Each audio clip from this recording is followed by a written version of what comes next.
தேவஜனங்கள் எல்லோருக்கும் கிறிஸ்து இயேசுவின் நாமத்தினாலே எனது அன்பின் வாழ்த்துக்களை தெரிவித்துக் கொள்கின்றேன். நாம் இந்த வீடியோவிலே ஓய்வு நாள், அதாவது சபாத் என்று சொல்லக்கூடிய அந்த ஓய்வு நாளை குறித்து பார்க்க போகின்றோம். கிறிஸ்தவர்கள் ஓய்வு நாளை கடைபிடிக்க வேண்டுமா வேண்டாமா என்பதை குறித்து தெளிவாக பார்த்துவிடப் போகின்றோம். தேவன் 6 நாளிலே சிருஷ்டிப்பை முடித்து 7ஆம் நாளிலே ஓய்ந்திருந்த காரணத்தினாலே அந்த 7ஆம் நாளை ஓய்வு நாளாக அனுசரிக்கும்படி இஸ்ரேல் ஜனங்களுக்கு ஒரு கற்பனையாகவே கொடுத்திருக்கிறார். அந்த கற்பனையானது நியாயப்பிரமாணத்துக்கு உட்பட்டது. அதனாலே நியாயப்பிரமாணத்துக்கு உட்பட்ட இஸ்ரேல் ஜனங்கள் மட்டுமே அந்த ஓய்வு நாள் கற்பனையை கடைபிடிக்க வேண்டும். தேவன் 6 நாளிலே இந்த உலகத்தையும் அதிலுள்ளவைகளையும் சிருஷ்டித்தார் என்று கூறப்பட்டிருக்கிறதே. தேவன் சொல்லர்த்தமான 6 நாளிலே இந்த மொத்த பூமியையும் அதிலுள்ள சிருஷ்டிப்புகளையும் சிருஷ்டித்து விட்டாரா என்பதை நாம் பார்க்க வேண்டியவர்களாக இருக்கின்றோம். மனிதர்களாகிய நம்மை பொறுத்த வரைக்கும் ஒரு நாள் என்பது என்ன?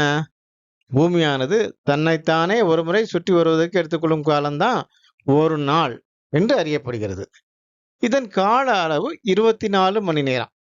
இதுதான் நமக்கு ஒரு நாள்.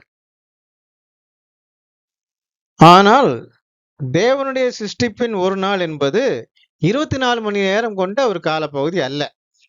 இந்த 24 மணி நேரத்தில் ஒவ்வொரு நாளின் சிருஷ்டிப்புகளையும் தேவன் சிருஷ்டிக்க வேண்டும் என்றால் அவர் மந்திரம் ஓதிதான் சிருஷ்டித்திருக்க வேண்டும். ஆனால் தேவன் அப்படி மந்திரம் ஓதி சிருஷ்டிகளை சிருஷ்டிக்கவில்லை. தேவன் இயேசுவுக்கு உண்டாக கடவுது என்ற கட்டளையை கொடுக்க இயேசுவும் வானதூதர்களும் அந்த கட்டளை ஏற்றுக்கொண்டு ஏற்ற செயல்முறைகள் மூலமாக அந்த உலகத்தையும் இதில் உள்ள அந்த ஜீவராசிகளையும் சிருஷ்டித்தார்கள். ஆனபடினாலே இங்கு சொல்லப்பட்டிருப்பது மனிதனுக்கான ஒரு நாள், அதாவது 24 மணி நேரம் கொண்ட ஒரு நாள் கிடையாது. அது தேவனுக்கான ஒரு நாள். தேவனுக்கான ஒரு நாள் எது? தேவன் இந்த மொத்த பிரபஞ்சங்களின் மத்தியிலே வாசமாயிருக்கிறார்.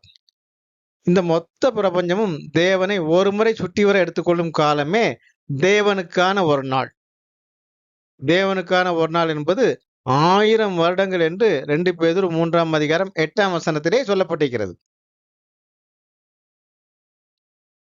அப்படியானால் தேவனுக்கான ஒரு நாள் என்பதை நாம் 1000 ஆண்டுகள் என்று எடுத்துக்கொள்ளலாமா என்றால் அப்படியும் எடுத்துக்கொள்ள முடியாது. ஏனென்றால் சங்கீதம் 90 நாளிலே வாசித்து பாருங்கள்.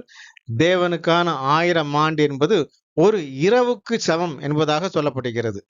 இரவு என்பது ஒரு நாளின் பாதி பகுதி, அதாவது 12 மணி நேரம். ஒரு நாள் என்பது 24 மணி நேரம். 24 மணி நேரத்தை ஒரு நாள் என்று பேதுருல சொல்லப்பட்டிருக்குது. இங்க 12 மணி நேரம் ஒரு நாள் என்று தேவனுக்கு ஒரு நாள் என்று சங்கீதம் 90 நாளிலே சொல்லப்பட்டிருக்கிறது. எனவே இங்கு 1000 வருடம் என்பது தேவனுக்கு அரை நாளுக்கு சமம் என்பதாக கூறப்பட்டிருக்கிறது.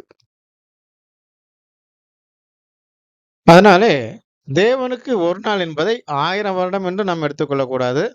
2000 வருடம் என்று நாம் எடுத்துக்கொள்ள முடியாது. அதை ஒரு யுகம் என்று நாம் புரிந்து கொள்ள வேண்டும். பிரபஞ்சங்கள் தேவனை ஒரு முறை சுற்றி வருவதற்கு ஒரு யுகத்தை எடுத்துக்கொள்கிறது. அது எவ்வளவு காலம் என்பது நமக்கு உறுதியாக தெரியாது. அந்த காலம் கண்டிப்பாக 1000 வருடங்களை விட அதிகமான காலமாகவே இருக்க வேண்டும். எனவே சிருஷ்டிப்பின் ஒரு நாளை நாம் 24 மணி நேரம் கொண்ட ஒரு நாளாக தவறாக புரிந்து கொள்ளக்கூடாது. அது 1000 வருடத்துக்கும் மேற்பட்ட ஒரு யுகமாகும். வேதத்திலே 7ஆம் நாளில் தேவன் ஓய்ந்திருந்தார் என்று சொல்லப்பட்டிருக்கிறது. அவர் 7ஆம் நாளிலே ஓய்ந்திருந்தால் இஸ்ரேல் ஜனங்களுக்கும் 7ஆம் நாள் ஓய்வு என்பதை தேவன் ஒரு கற்பனையாக கொடுத்தார். அவர் ஓய்ந்திருந்தது ஒரு நாள் இல்லை என்றால் ஏன் இஸ்ரேல் ஜனங்கள் மட்டும் ஒரு நாள் ஓய்ந்திருக்கும்படிக்கு அவர் கற்பனையாக கொடுக்கின்றார்? தேவனை பார்க்கலும் மனிதன் பல 1000 மடங்கு சிறியவன். தேவனை விட மனிதன் ஞானம், அன்பு, வல்லமை, பரிசுத்தம் போன்ற எல்லா காரியங்களும் சிறியவன் தான். எனவே தேவன் மனிதனுக்கேற்ற ஒரு நாளில், அதாவது பூமிக்குரிய ஒரு நாளில் அவனை ஓய்ந்திருக்கும்படி கூறுகின்றார். தேவன் ஓய்ந்திருந்த மொத்த காலமும் ஒரு மனிதனால் கண்டிப்பாக ஓய்ந்திருக்கவே முடியாது.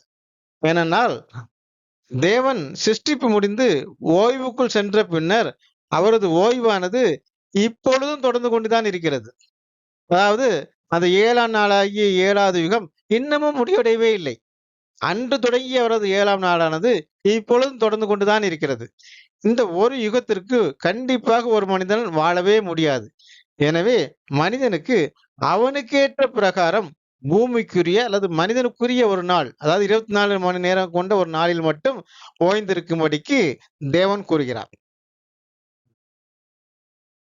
தேவனது ஓய்வு என்பதை நாம் ஒரு பெட் ரெஸ்ட்ல அவர் இருக்கிறார் என்று நாம் எண்ணக்கூடாது. படுக்கை ஓய்விலே படுத்த வண்ணமாக இருக்கிறார் என்று நாம் எண்ணக்கூடாது. தேவன் இந்த யுகம் முழுவதும் சோம்பேறியாக ஓய்ந்திருக்கிறார் என்று நாம் எண்ணக்கூடாது. தேவன் இதுவரைக்கும் கிரியை செய்து கொண்டிருக்கிறார் என்று இயேசுவே தேவனுடைய கிரியை கொடுத்து யோவான் 5ஆம் அதிகாரம் 17ஆம் வசனத்திலே சாட்சி கொடுக்கிறார். அப்போ அவர் இம்மட்டும் கிரியை செய்து கொண்டுதான் இருக்கிறார்.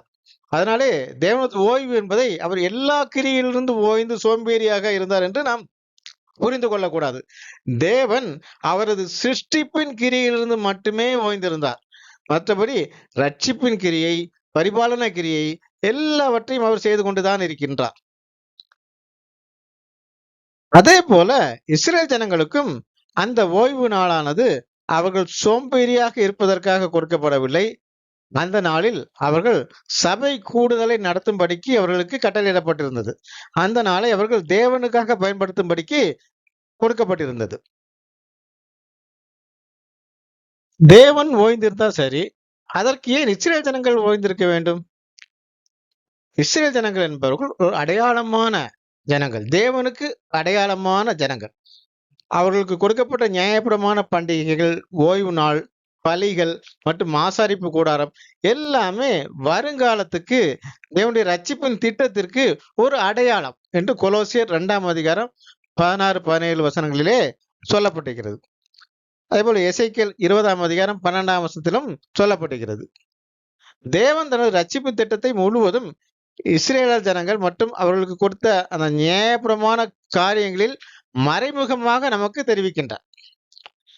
அதுவே நிழல் அடையாளம் என்று அழைக்கப்படுகின்றது. அதே போல ஓய்வு நாளும் நமக்கு ஒரு அடையாளம்.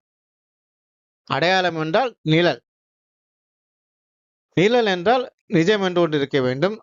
அடையாளம் என்றால் நிறைவேறுதல் என்று ஒன்று இருக்க வேண்டும். எனவே இஸ்ரேல்கள் ஜனங்கள் அனுசரித்த இந்த ஓய்வு நாளுக்கும் நிஜமும் நிறைவேறுதலும் கண்டிப்பாக இருக்கும். ஓய்வு நாளிலே தேவன் நமக்கு மறைபொருளாக, அடையாளமாக, நிழலாக தெரிவித்த அந்த ரட்சிப்பின் திட்டம் என்ன என்பதை நாம் பார்க்க வேண்டியவர்களாக இருக்கின்றோம். ஓய்வு நாளுடைய நிறைவேறுதல் என்ன? அது மறைபொருளாக தெரிவிக்கக்கூடிய கருத்து என்ன?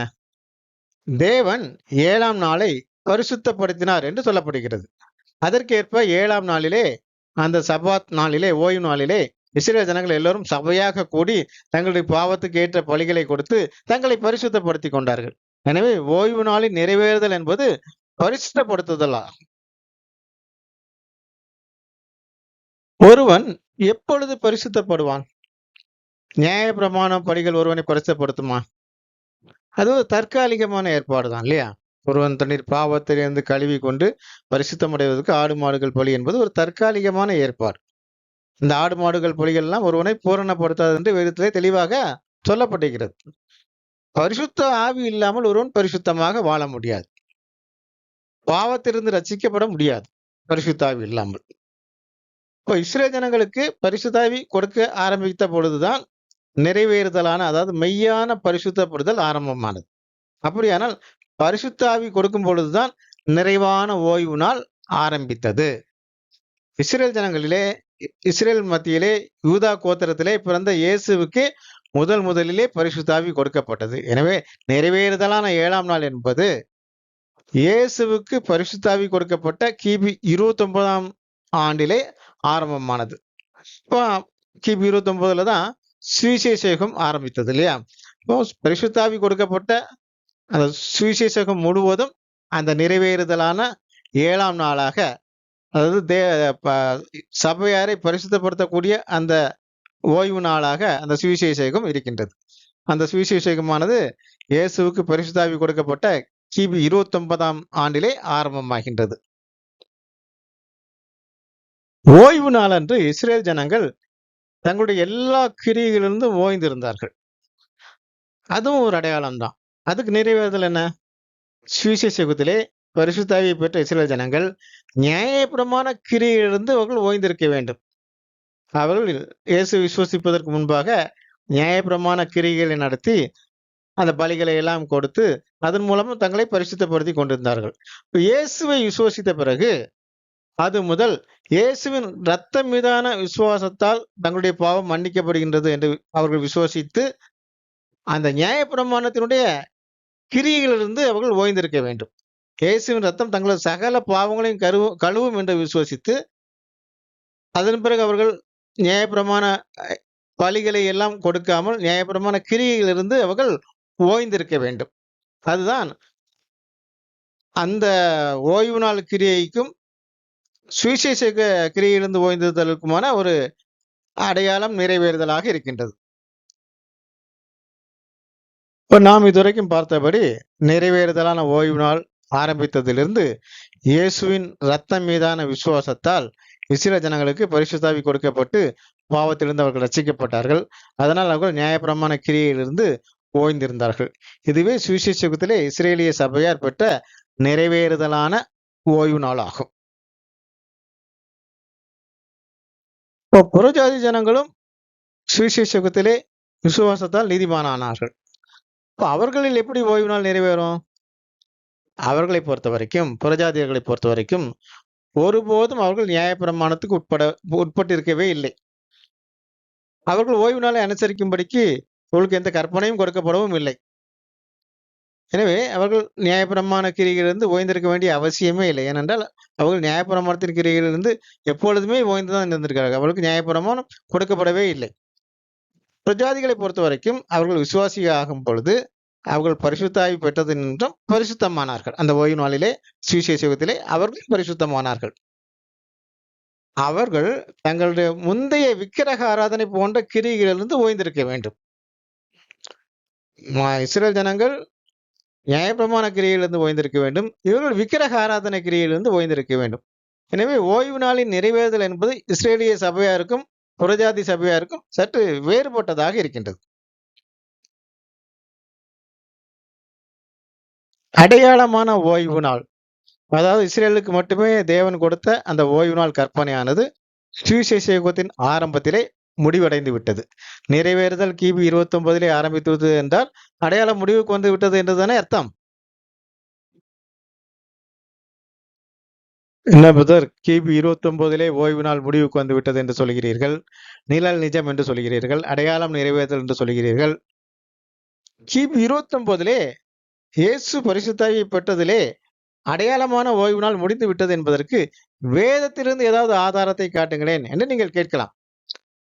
ஓய்வு நாள் கிபி 29 நிறைவேறிவிட்டது என்பதற்கு சில வேத ஆதாரங்களையும் கூட நாம் பார்ப்போம். நமது இரட்சகரான இயேசு அவர் ஞானஸ்நானம் பெற்று பரிசுத்த ஆவியை பெற்ற பிறகு ஒருபோதும் ஓய்வு நாளை அனுசரிக்கவில்லை. ஏனெனில் இயேசு பரிசுத்த ஆவியை பெற்றதிலிருந்து ஓய்வு நாளானது நிறைவுக்கு வந்து விட்டது. அதிலிருந்து அவர் நியாயப்பிரமாண கிரியிலிருந்து ஓய்ந்திருந்தார். நியாயப்பிரமாணத்தின் கிரியாகிய ஓய்வு நாளிலிருந்தும் ஓய்ந்திருந்தார். இது எப்படி சொல்லலாம்னா, அவர் ஓய்வு நாள் அன்றுதான் அவர் பல அற்புதங்களையும் அடையாளங்களையும் செய்தார். இதற்காக அவர்கள் யூதர்களால் குற்றம் சாட்டவும் பட்டார். இது நிறைய வேதத்திலே பதிவு இருக்கின்றது. இன்னும் ஒரு ஆதாரத்தையும் கூட நாம் பார்ப்போம். ஓய்வு நாளை கடைபிடித்த இஸ்ரேல் ஜனங்கள் ஓய்வு நாள் அன்று சபை கூடுகையை நடத்தினார்கள். அதாவது வாரத்தின் 7ஆம் நாளிலே சபை கூடுகையை அவர்கள் நடத்தினார்கள். அதனால அந்த ஓய்வு நாளானது பரிசுத்த சபை கூடுதலான ஓய்வு நாள் என்று சொல்லப்பட்டிருக்கிறது. பரிசுத்த ஆவி பெற்ற பிறகு அதே இஸ்ரேல் ஜனங்கள் பெந்தெகோஸ்தேக்கு பிறகு வாரத்தின் முதல் நாளிலே சபை கூடுகையை வைத்திருந்தார்கள். இது அப்போஸ்தலர் 2ஆம் அதிகாரம் 42 முதல் 47 வசனங்கள், அப்போஸ்தலர் 20ஆம் அதிகாரம் 7ஆம் வசனம், 1 கொரிந்தியர் 16ஆம் அதிகாரம் 2ஆம் வசனம் போன்ற வசனங்கள் எல்லாம் இதுக்கு ஒரு ஆதாரமாக இருக்கின்றது. ஏன் வாரத்தின் முதல் நாளிலே சபை கூடுகையை அவர்கள் வைத்திருந்தார்கள்? ஓய்வு நாள் நிறைவேறிவிட்டதால் அவர்கள் யூத ஓய்வு நாளை அனுசரிக்காமல் தேவனுக்காக புதிதான ஒரு நாளை, இயேசு கிறிஸ்து உயிர்த்தெழுந்த அந்த நாளை சபை கூடுகைக்காக பயன்படுத்தினார்கள். நிறைவேறுதலான 7ஆம் நாள் என்பது சுவிசேஷ யுகம். கிபி 29 ஆரம்பித்த சுவிசேஷ யுகம் என்று நாம் பார்த்தோம்.